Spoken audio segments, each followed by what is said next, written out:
డ్రెస్సులు వేసుకుంటాను ఏం హాలత్ అయిపోయింది. Hello all, welcome to movie reviews master. Here is our review భారతీయుడు 2. భారతీయుడు సినిమా చూసిన వారు ఇప్పటికీ అలాంటి అనుభూతిని, ఆ మ్యాజిక్ను మర్చిపోలేరు.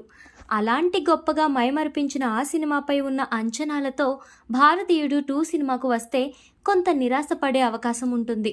ముందుగా స్టోరీ లైన్కి వస్తే సమాజంలో జరిగే అన్యాయాలు, అవినీతి, లంచగొండి వ్యవహారాలను వీడియోలుగా తీసి అధికారులను, వ్యాపారులను పట్టించేందుకు నడుము కట్టిన టీం. వారు ఎవరికి అన్యాయం జరిగినా ఆ విషయాన్ని ప్రపంచానికి రెడ్ హ్యాండెడ్గా పట్టిస్తారు. ఆ క్రమంలో ఈ నలుగురు టీం కష్టాల్లో పడుతుంది. పోలీసులు, ఇతర అధికారులు తిరుగుబడతారు. ఈ క్రమంలో భారతీయుడు వస్తే బాగుండని కోరుకుంటారు. భారతీయుడు మళ్ళీ రావాలి అంటూ హ్యాష్ట్యాగ్తో ట్రెండ్ చేస్తారు. మొదటి భాగంలో కొన్ని సంఘటనలను ఎమోషనల్గా కనెక్ట్ చేయలేకపోయాడనే ఫీలింగ్ అయితే మనకు కలుగుతుంది. కానీ ఆ ఎపిసోడ్ సెకండ్ హాఫ్కు ప్రాణంగా నిలవడం కొంత థ్రిల్లింగ్ అనిపిస్తుంది. ఫస్ట్ హాఫ్ను శంకర్ గ్రిప్పింగ్, ఎమోషనల్గా కనెక్ట్ చేయకపోవడంతో ఏదో సినిమా నడుస్తుందనే ఫీలింగ్ మాత్రమే మనకి కలిగిస్తుంది. ఫస్ట్ హాఫ్లో విజయ్ మాల్యా, గాలి జనార్దన్ రెడ్డి లాంటి కొందరి ప్రముఖుల జీవితాలను టచ్ చేయడం సినిమాకు కనెక్ట్ చేసేలా ఉంటుంది. ఇక సెకండ్ హాఫ్లో పవర్ ఫ్యాక్ట్ ఉండాలనే ప్లాన్తో రకరకాల ట్విస్టులు జొప్పించడంతో కథ కొంత ఇంట్రెస్టింగ్గా ఉంటుంది.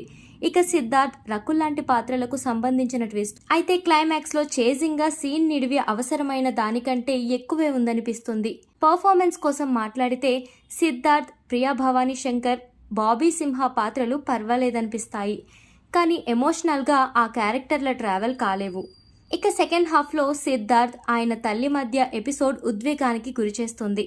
కమల్ హాసన్ గురించి కొత్తగా చెప్పనక్కర్లేదు. కానీ ఓవరాల్గా మేకప్ వేయడం వల్ల భారతీయుడు క్యారెక్టర్కు కనెక్ట్ అయ్యే ఛాన్స్ను దెబ్బతీసినట్లు ఉంటుంది. కమల్ హాసన్ను నేరుగా చూడలేకపోవటం, ఎక్కువసేపు మేకప్లో చూపించడం కొంత నిరాశనే కలిగించింది. ఇక ఓవరాల్ భారతీయుడు 2 సినిమా విషయానికి వస్తే ఫస్ట్ హాఫ్ సాదాసీదాగా, ఎలాంటి ట్విస్టులు, ఉత్తేజం, ఉద్వేగం కనిపించే సన్నివేశాలు లేకపోవడం వల్ల రెగ్యులర్ రొటీన్ సినిమా అనిపిస్తుంది.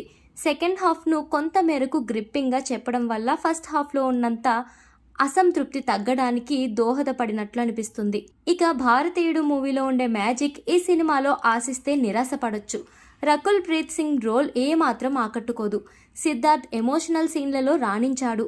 సముద్రఖని సెకండ్ హాఫ్లో తన మార్కు చూపించాడు. కమల్ హాసన్ పర్ఫార్మెన్స్ కోసం, శంకర్ టెక్నికల్ బ్రిలియన్స్ కోసం థియేటర్లో ఓసారి చూడొచ్చు. దేవుడు పైనే భారం వేశాం. వీడియో నచ్చితే లైక్ అండ్ సబ్స్క్రైబ్ చేసి సపోర్ట్ ఇవ్వండి. నెక్స్ట్ వీడియోతో మళ్ళీ కలుద్దాం. Bye bye.